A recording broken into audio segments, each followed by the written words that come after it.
Hello, let me share something very cool.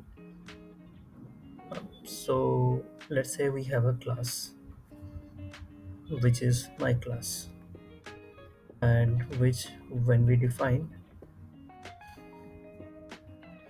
we will define in that uh, method, and that method we declare it as static method.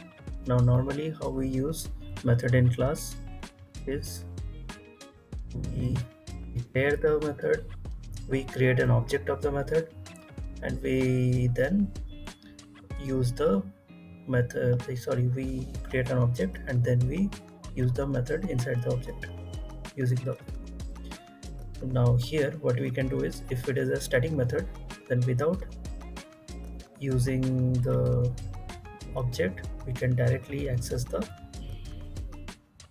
class. So let's say I can do directly my class static method instead of having created an object. And if I run it,